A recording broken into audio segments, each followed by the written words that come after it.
Jadi gini, ini kita ngomongin baper dikit ini. Dulu masih zamannya kalau kemana-mana, zaman orang tua kita masih muda tuh, entah dikasih foto di belakang ada tanda tangannya kan gitu ya, biar ingat dulu. Kalau sekarang mas nggak tahu kayak gimana. Tapi intinya tujuannya tuh biar apa? Biar ingat terus. Kita tuh nggak diizinkan untuk melupakan dia, orang yang kita sayangi dan orang itu juga sayang sama kita.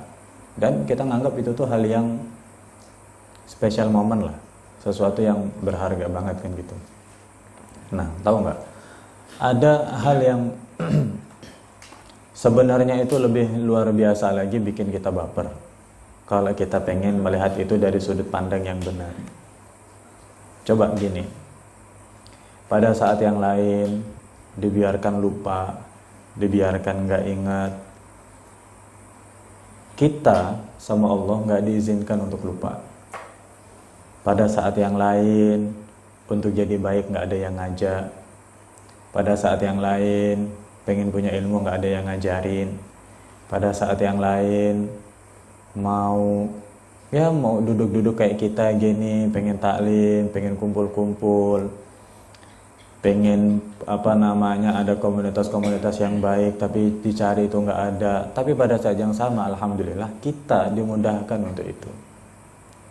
Pada saat yang lain mungkin begitu lupa, ya udah dibiarkan aja sama Allah. Nggak sholat, ya sudah sana lah, nggak sholat lah. Nggak dikirimkan seseorang untuk ngingetin dia untuk sholat. Pada saat dia berbuat apa, nggak dikirimkan seseorang sama Allah untuk mengingatkan dia akan kesalahannya. Tapi kita, alhamdulillahnya, masih diberikan hal seperti itu. Kita tuh nggak diizinkan untuk lupa. Allah nggak mau kita lupa kepada Allah. Allah nggak mau kita tuh jauh. Maka selalu kita dikirimkan orang-orang atau dikirimkan keadaan-keadaan yang membuat kita selalu ingat sama Allah, selalu dekat, selalu bisa melakukan hal-hal yang buat Allah tuh semakin sayang sama kita. Ini kan luar biasa. Pernah nggak tiba-tiba tuh gini, kita lagi bengong, lagi nggak ngapa-ngapain, tiba-tiba ada lintasan, pengen baca sholawat, loh ini nih luar biasa loh. Ini nih Allah tuh lagi sentil hati kita, ingat saya, nggak usah lupa sama saya. Saya nggak rela kalau kamu lupa kepada saya nggak rela. Tiba-tiba Allah ilhamkan ke hati kita pengen sholawat. Tiba-tiba Allah masukkan ke hati kita, tiba-tiba tuh pengen ngaji. Tiba-tiba ada aja hal-hal kayak gitu. Nah, itu adalah beberapa cara Allah nunjukkan kepada kita, Allah nggak mau kita melupakan dia. Padahal yang lain banyak yang dibiarkan lupa, tapi kita nggak dibiarkan untuk lupa. Kita nggak dibiarkan untuk jauh. Ini baru baper momen yang istimewa nih, model kayak gini kan gitu. Suatu saat Nabi Musa alaihi salam itu pernah disampaikan oleh Allah Subhanahu wa taala, wahai Musa, ketahuilah kalau engkau dapati seorang hamba itu kok banyak mengingat aku, kata Allah. Hamba itu kok banyak menyebut namaku, banyak ingat aku dengan berbagai caranya ya. Baik itu zikir dengan lidah, baik itu perbuatannya selalu ingat sama Allah, baik itu fikirannya selalu ingat sama Allah. Kalau ada seorang hamba, kata Allah, engkau dapati hamba itu banyak mengingat aku, ketahuilah, maka aku yang sebenarnya mengizinkan dia untuk bisa dekat denganku, dan aku cinta sama hamba itu, makanya nggak dibiarkan jauh.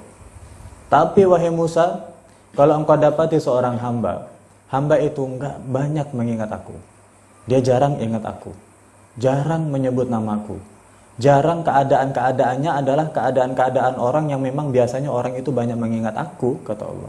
Maka ketahuilah juga dua hal, aku memang nggak izinkan dia, nggak mengizinkan dia untuk dekat denganku, dan aku nggak cinta sama hamba itu. Wah, ini dahsyat teman-teman. Jadi kalau kita sama Allah dipilih untuk jadi orang yang ada aja penyebabnya, untuk kita dikit-dikit ingat lagi, untuk kita dikit-dikit sadar lagi, untuk kita dikit-dikit nyebut lagi namanya Allah. Coba wiritan sama-sama, zikiran sama-sama kayak gini, ini bukan nggak dahsyat? Dahsyat. Teman-teman tahu Nabi Yunus nggak? Tahu? Kenalan di mana? Tahu soalnya kalau bilang tahu tetap ditanya kayak gitu, makanya ragu mau jawab kan. Nabi Yunus itu, Nabi Yunus alaihi salam itu dimakan ikan. Wa dhannuni idh dhahaba mughadiban wa dhanna an lan naqdiru alaihi. Dhunnun di Quran itu sebutan, salah satu sebutan yang lain untuk Nabiullah Yunus alaihi salam. Nabi Yunus itu pergi meninggalkan kaumnya, ya kan? Kemudian di tengah laut dimakan oleh seekor ikan. Kita nyebutnya ikan paus karena yang kita tahu ikan yang paling besar itu ikan paus. Mungkin, tapi wallahu alam apakah memang itu paus atau ikan yang lain, wallahu alam. Mungkin memang paus. Kemudian wanada fi zulumat. Dalam keadaan Nabi Yunus dimakan ikan. Coba bayangin, ini keadaan yang paling gentingnya keadaan tuh ya kayak gini. Wanada fi zulumat. Tapi Nabi Yunus di dalam zulumat. Zulumat itu kegelapan yang berlapis-lapis. Kalau kegelapannya satu nggak disebut zulumat. Zulumat ini kalau dalam bahasa Arab itu jamak. Kegelapan demi kegelapan. Kenapa kegelapan demi kegelapan? Karena 3 lapis gelapnya. Lapis pertama, karena gelap di dalam perutnya ikan. Dalam perut ikan gelap. Yang kedua, gelap karena di tengah laut. Yang ketiga, gelap karena itu di tengah malam. Wa nada fi zulumat. Dalam keadaan gelap, apa yang dilakukan Nabi Yunus sehingga bisa selamat? Ingat sama Allah. Lalu berdoa, wa nada, lalu berdoa kepada Allah fi zulumat, dalam kegelapan itu. Gimana dzikir? An la ilaha illa anta subhanaka inni kuntu minaz zalimin. La ilaha illa anta, ya Allah, enggak ada Tuhan kecuali Engkau. Subhanak, maha suci Engkau. Inni kuntu minaz zalimin. Sesungguhnya hamba lah yang termasuk orang-orang yang zalim. Hamba jadi kayak gini, ya Allah, ya ini bukan salahmu, hamba yang salah. Engkau itu maha baik. Takdirnya pasti yang terbaik. Ketentuanmu pasti yang terbaik. Hamba kayak gini, ini kesalahan hamba. Ini kezaliman hamba sendiri. Nah, dengan zikir, dengan mengingat Allah, apa kemudian kelanjutan ayat-ayatnya? Fastajabna lahu, maka kami terima doanya. Wa najjaynahu minal gham, dan kami selamatkan Nabi Yunus itu dari kegundahannya, dikeluarkan dari perutnya ikan. Wa kadzalika nunjil mu'minin, dan seperti itulah kami juga akan menyelamatkan, akan menolong, akan melapangkan orang-orang yang beriman. Jadi dengan ingat sama Allah itu teman-teman, berarti Allah ingin kita selamat.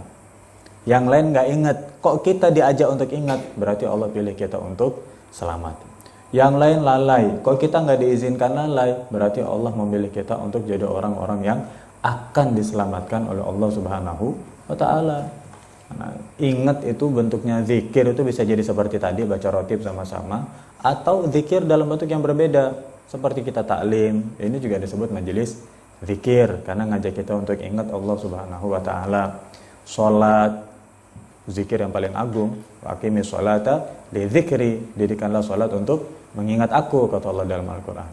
Dan bentuk-bentuk yang lain. Jadi kalau kita pengen resapi lebih dalam, hal-hal yang kayak gini ini sebenarnya adalah baper momen ini. Momen dimana kita tuh patut bangga, patut seneng. Kenapa? Yang kita dapatkan itu bukan hal main-main gitu loh. Kalau cuma sekedar harta, orang kafir yang dikayakan Allah juga banyak gitu. Kalau cuma sekedar tahta, Fir'aun itu juga raja di raja itu, Fir'aun itu. Di masa itu sangat-sangat berkuasa. Tapi nggak menunjukkan bahwa itu semua bukti bahwa Allah cinta sama mereka.